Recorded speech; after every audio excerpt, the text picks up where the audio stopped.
This is Jeff Gallion with MMA-KO, and I'm standing next to Jake Shields, Mark Brill, Oscar Ramos.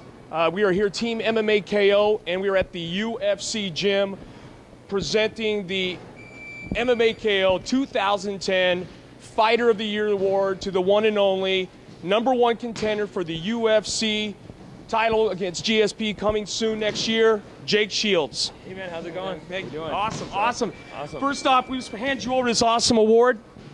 Yeah man, this is great. You know, this is an honor. I really appreciate this. Hope we'll have another great year next year and maybe get 2 years in a row. That's my goal. You know, big fights coming up next year, obviously. So.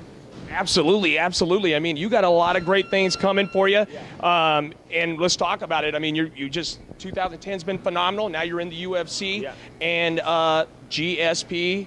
Tell us about that fight? Yeah, you know, that's what it's looking like. It's not signed yet, but it's here in a good chance, April 30th. You know, Toronto. I know GSP wants to fight me then. I want to fight him then. So it's a matter of getting it worked out, and I'm for sure it will. So I'm just excited. That'll be the biggest fight of my life. You know, I want that UFC belt. I've been working hard for it for over 10 years now, and I finally got that shot.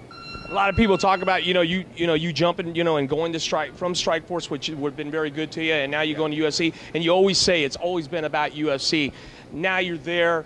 How excited is it to reach that dream? And you have one more dream to go, and that's the championship. Yeah, it's huge. You know, I got in the sport to be a champ, not to just not to say I fought in the UFC, and now I'm finally getting that opportunity to fight for the title. So it's the opportunity of my lifetime, and I'm taking full advantage of it. I'm not gonna mess it up and let it go by. So I just can't wait. I'm already back training and just waiting to get that date confirmed.